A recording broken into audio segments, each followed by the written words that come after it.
সাল 1983 লন্ডনের একটা অ্যাপার্টমেন্টে প্রতিটা ফ্লোর থেকে মালিকের কাছে কন্টিনিউ কমপ্লেন আসছিল যে ড্রেনেজ পাইপ নাকি ব্লক হয়ে গেছে, যার জন্য জল ওদের ঘরে ভরে যাচ্ছে, এমনকি টয়লেটও নাকি ফ্লাশ করতে পারছে না। কিন্তু বাড়ির মালিক সেম কথাই সবাইকে বলছিল যে এটা অনেক পুরানো বিল্ডিং, তো ড্রেনেজ সিস্টেম অতটা ভালো নেই, তাই জল হয়তো ভালোভাবে বেরোচ্ছে না, আর এতে ওনার কিছুই করার নেই। কিন্তু প্রচুর পরিমাণে প্রতিদিন কমপ্লেন আসার জন্য শেষ পর্যন্ত মালিককে একটা প্লাম্বার কোম্পানিকে খবর দিতেই হয়।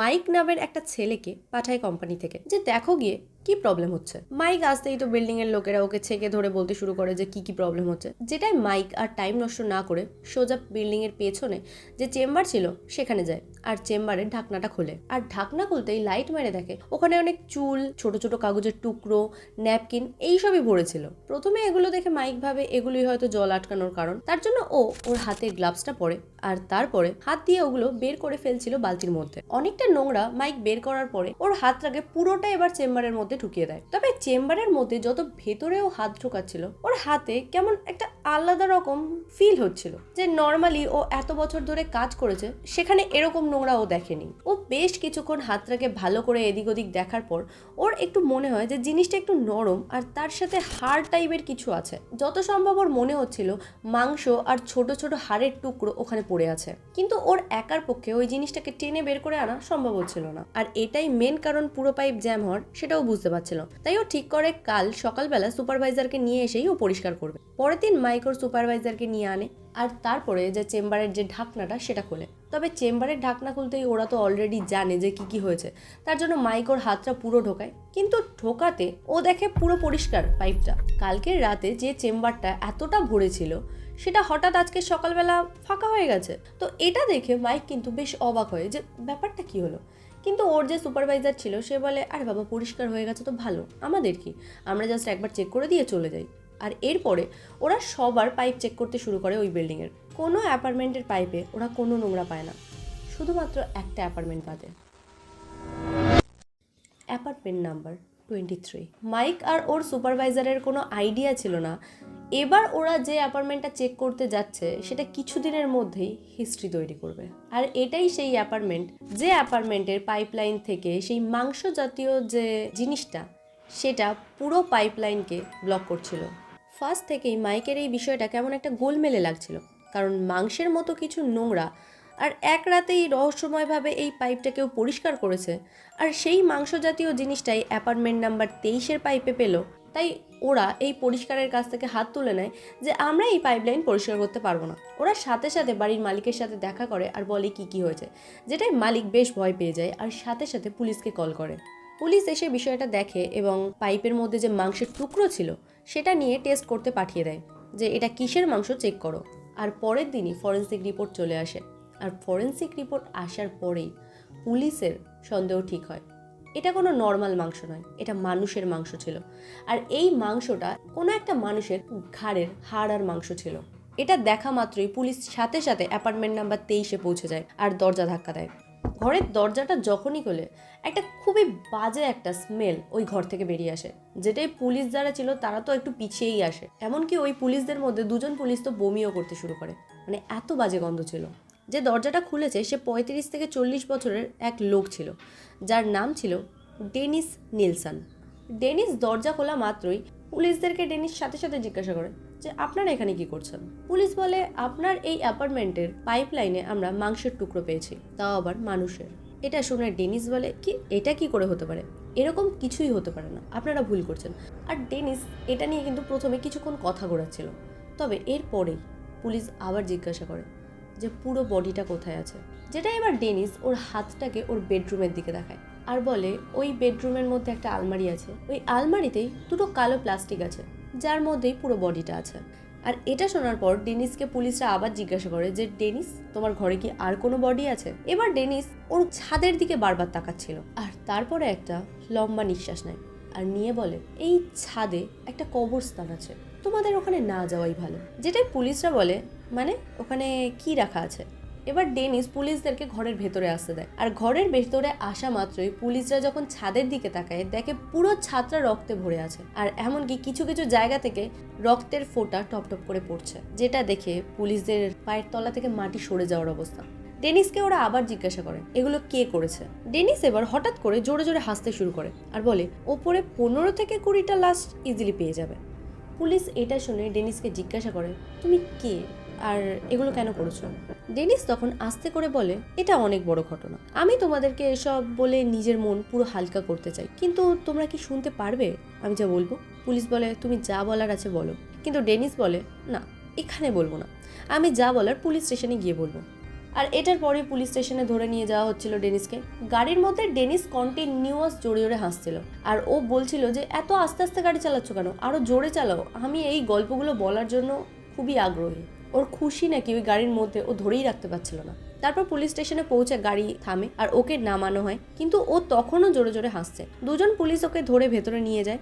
ডেনিস আরামের সাথে ওদের চেয়ারে বসে আর ওর গল্প শুরু করে, কিন্তু গল্পের মাঝে এমন একটা হাসি হাসছিল যেন মনে হচ্ছিল শয়তান নিজে এসেই হাসছে আর তার গল্প শোনাচ্ছে। ঘটনাটা শুরু হয় 1973 সালে। ডেনিসের বয়স তখন 33 বছরের কাছাকাছি। ডেনিস একটা বারে বসে ড্রিঙ্ক করছিল, তখন একটা কম বয়সী ছেলে ওই বারে আসে আর ভদকা কিনতে চাইছিল, কিন্তু বারের লোক ওকে দেবে না বলে দেয়, কারণ ছেলেটার বয়স এখনো 18 হয়নি। ডেনিস এই জিনিসটা লক্ষ্য করে আর ছেলেটাকে ওর কাছে ডাকে আর বলে তুমি ড্রিঙ্ক করবে তো চলো আমি আমার বাড়ি নিয়ে যেতে পারি তোমাকে, আর ওখানে আমরা দুজন বসে একসাথে ড্রিঙ্ক করব। যেটাই ছেলেটা একেবারে এক কথায় রাজি হয়ে যায় আর ডেনিসের সাথে ওর বাড়িতে চলে যায়। ছেলেটার নাম ছিল স্টিফেন আর বয়স মাত্র 15 বছর। ওরা বাড়ি পৌঁছে দুজন একসাথে রাতে বসে ড্রিঙ্ক করে আর ওরা এতটাই পরিমাণে ড্রিঙ্ক করেছিল যে রাতে দুজনের কোনো হুঁশ ছিল না, ওখানেই ওই বেডের মধ্যেই ঘুমিয়ে পড়ে ওরা। সকালবেলা যখন ডেনিসের ঘুম ভাঙে ও স্টিফেনকে ভালোভাবে দেখছিল আর ভাবতে লাগছিল স্টিফেন যদি এখন ঘুম থেকে ওঠে তবে ওর সাথে সাথে ওকে ছেড়ে চলে যাবে আর হয়তো কোনোদিনই ওর কাছে আসবে না।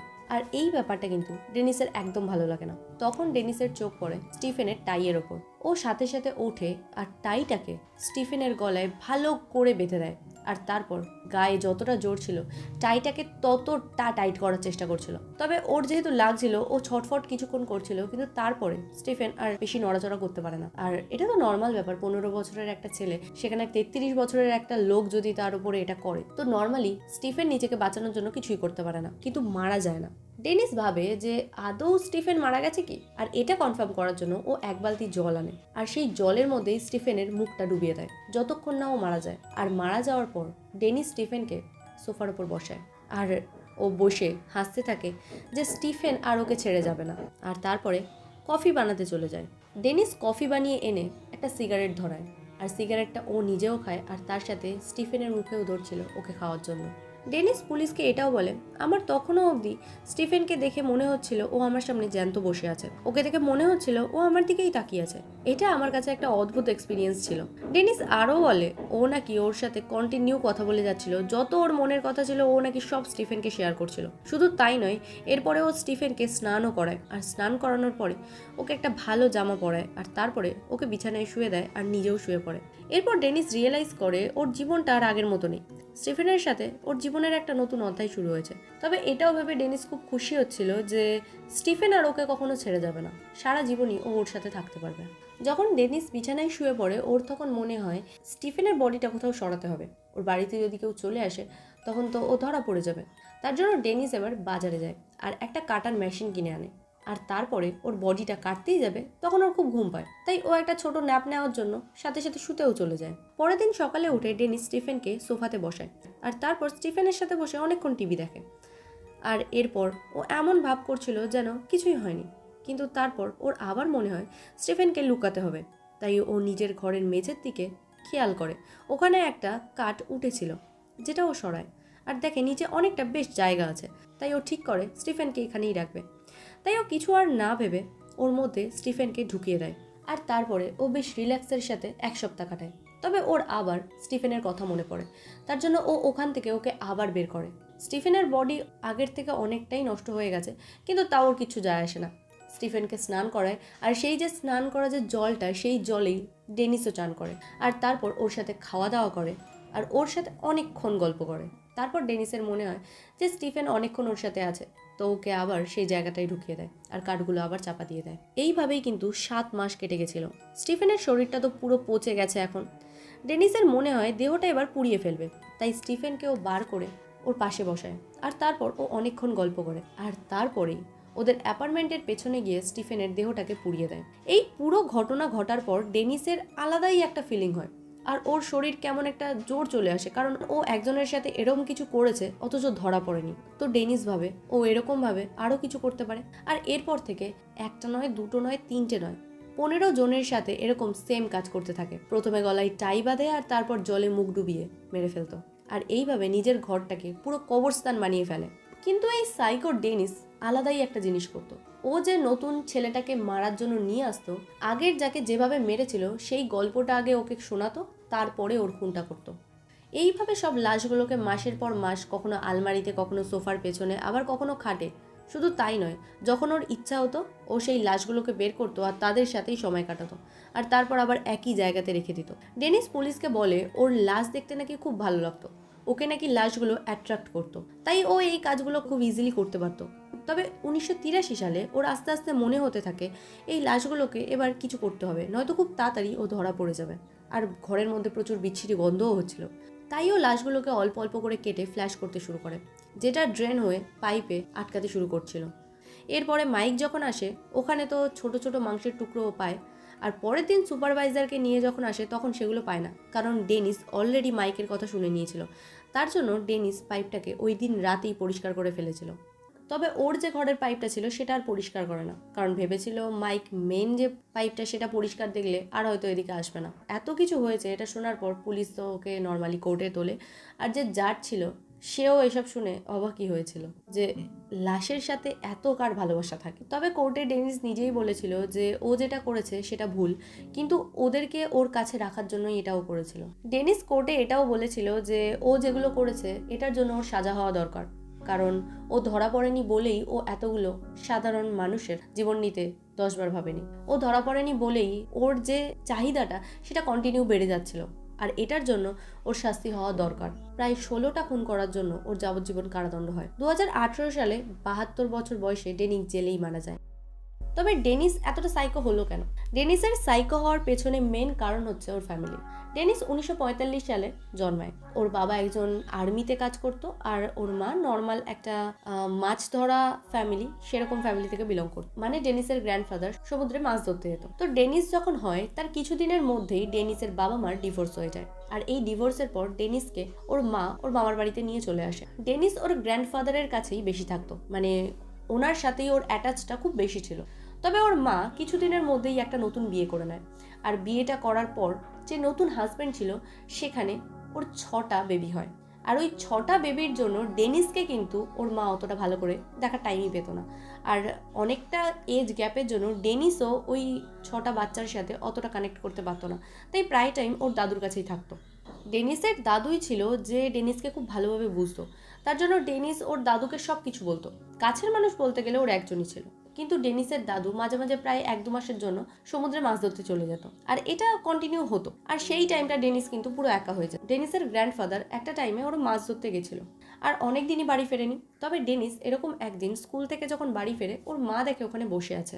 ওর মা আসতেই ডেনিসকে বলে তোর গ্র্যান্ডফাদার ওই ঘরে আছে, যেটাই ডেনিস তো খুবই এক্সাইটেড হয়ে যায় যে ওর গ্র্যান্ডফাদার এতদিন পর ফিরেছে। তাই ওর সাথে সাথে নাচতে নাচতেই বলতে গেলে ওই গ্র্যান্ডফাদারের রুমে যায়, কিন্তু গিয়ে দেখে টেবিলের ওপরে একটা বক্সের মধ্যে ওর গ্র্যান্ডফাদারের দেহটা রাখা আছে। মানে ওর গ্র্যান্ডফাদার সমুদ্রের মধ্যেই কোনো একটা টাইমে মারা গেছে, আর ফিউনারেলের জন্যই ওনার বডিটাকে এখানে পাঠানো হয়েছে।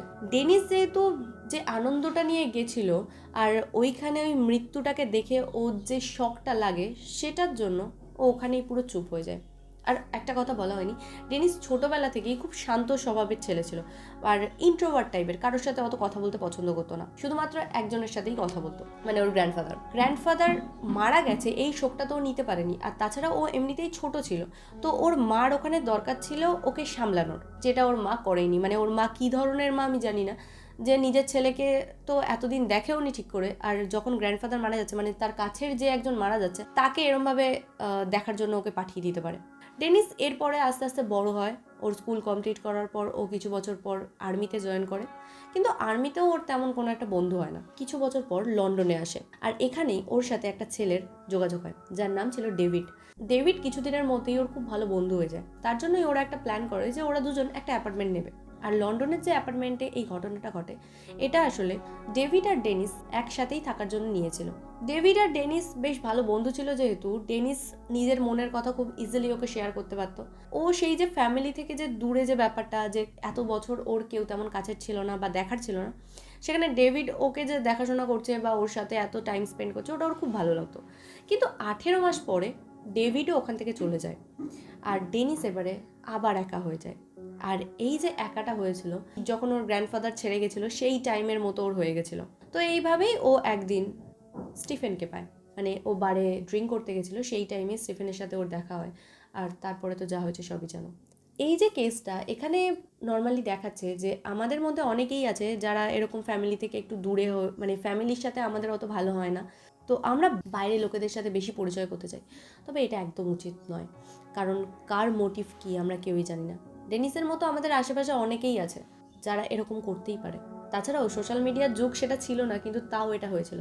আর এখন তো সোশ্যাল মিডিয়ার চারদিকে আননোন সব লোকেদের সাথেই আমরা কথা বলি। তো একটু সাবধানে কথা বলো, যার তার সাথে যেখানে সেখানে চলে যেও না।